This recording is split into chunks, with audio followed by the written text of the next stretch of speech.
G'day everyone, welcome back to the channel. Fat Rod here, aka Rodimus. So new update for 1700 went live yesterday. So in this video I'm going to take you through the latest changes. Not a huge update, but I've fixed some important crashes and I have added a number of new troops, particularly in the Ottoman occupied territories, but also a new Blunderbuss unit for all European cultures as well. I'll also give you a bit of an idea on how I'm planning to build out the troop trees in future as well. So, plenty to go through. Let's get into it.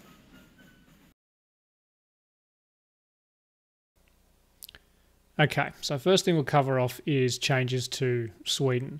So Sweden now has their own culture, which I've done because I want them to have their own troop tree. So in the late 17th and 18th century, Sweden actually had the strongest army in Europe, the Karelians as they were known. And even though, you know, their culture is still Nordic, I wanted them to be able to have their own troops. So the Swedish culture is just a copy of Nordic. Everything is the same with the exception of the troops.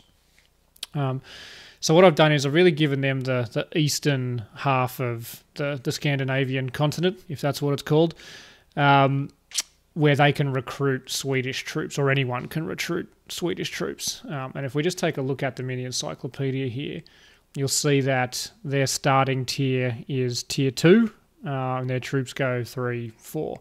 Whereas everyone else, if we take a look at the Nordic tree, for example, they start at tier 1. They go tier 1, 2, 3.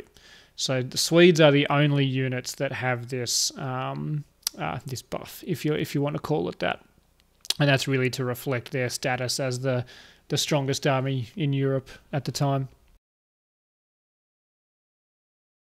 So the next thing we'll take a look at is the new weapon, the Blunderbuss.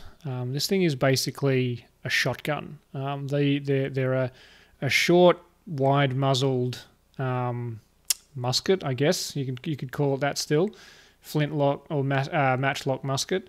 But because it has the wide mouth, that means they could load it with shot, kind of random bits of lead, metal, whatever, and they would use it like a shotgun. So it's short range,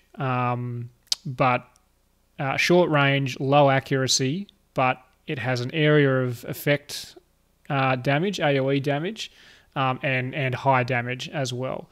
So if you're able to get in close, you'll be able to kill multiple units at once. So let's get a quick battle going, and we'll take a look at how this thing works. All right, so I've got a bit of random infantry here to soak up the cavalry. I'll try and get behind and take out some of the infantry with a single shot. I did kind of screw this up a bit. I wanted to dismount and kill these guys on foot. And I think the ideal range for this weapon is probably about here. Any further away, it's too inaccurate. About here, you should be a good chance of killing multiple enemies. But when I start this again in a sec, I forgot to dismount. I kept going, but we still get multiple kills. There you go. Point blank, kills 3 guys easily. So I did this again. We'll just fast forward a bit. This is a bit closer to what I was trying to show. A bit better range. These guys, you know, not in the target reticule very well. You know, just kind of randomly shooting in an area, easily killed them both. So operating how you would expect a shotgun to work. So every culture in Europe now has a new unit using this weapon, and that's called the shock trooper. It's the same for everyone, and they come off the pikeman line. So you have another option for upgrading your pikeman. Do you go for the grenadier or the shock trooper? And really the way these guys work is, you know, you need the enemy to be in close for them to be effective. So maybe you put them at the front of your lines with space for your riflemen to shoot past them, and you get them to take out cavalry or infantry who get close. But yeah, should create some interesting gameplay. All right, so the next one is new troops, and like I said, these are predominantly in the Ottoman areas. So the first one we've got here is the Greek line. These guys, we've got 5 units, all gun based. First two start with the pistol, then we move into muskets and rifles. Most of them are not very heavily armoured, except for the final tier. We'll take a look at the Hungarian ones now.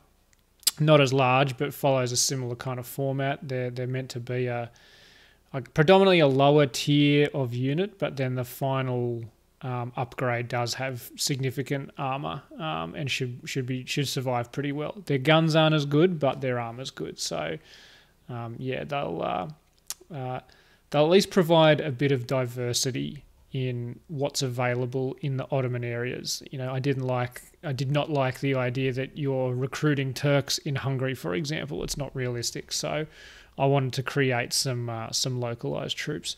The other one we've got here is the Romani, Wallachians, whatever you want to call them.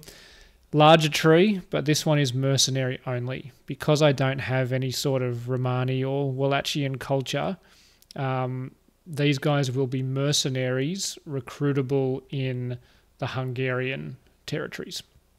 That's how they're going to work. But they have both infantry and cavalry options, which is pretty cool. Last few ones, I've added a new gunpowder unit to the Arab tree. I didn't like that they only had one, and it was on a camel.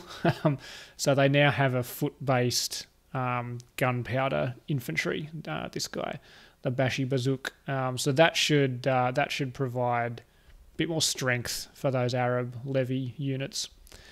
Also made some changes to the Ottoman tree. I've added 2 new units here.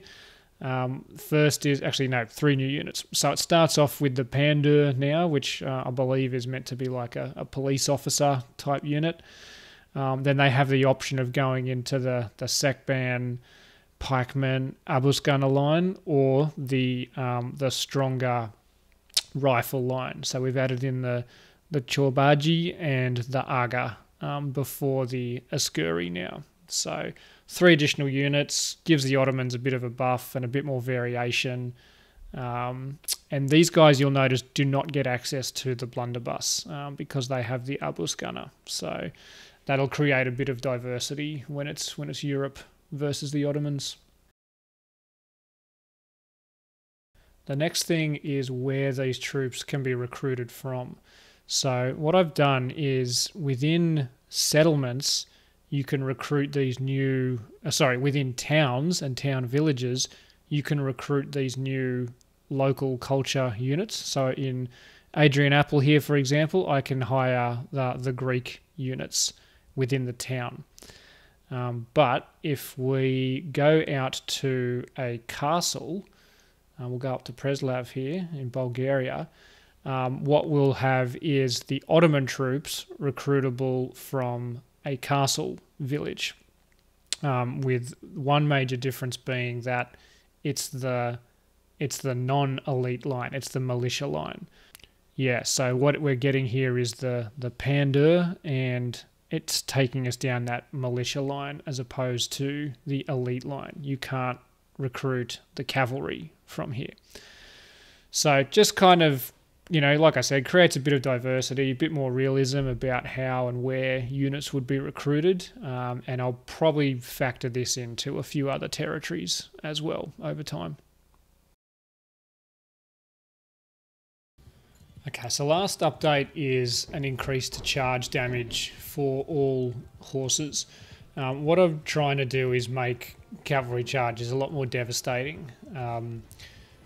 There's a good shot with the blunderbuss. So look, charging into the infantry here, it's actually not doing as much damage as I'd hoped. I've increased the charge damage to 50 on every single horse. I think I might have to make that further. I kind of want it to be, you know, you get 2-3 hits, you might actually die. I'm kind of thinking, you know, if you remember the Battle of the Bastards from Game of Thrones, when the Knights of the Vale come in and just demolish the infantry, that's how strong a cavalry charge can be. So that's what I want to emulate. So we'll see how this goes. It hasn't really hit the mark for me. I might try some much more drastic stat changes. But yeah, it's just the first attempt at giving cavalry a bit more usefulness. But anyway, that's it for this release. Several kind of interesting updates, and starting to flesh out those troop trees a bit.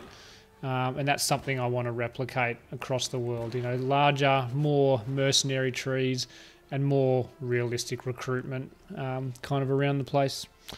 So that's it. Leave some feedback in the comments, and yeah, we'll see you in game.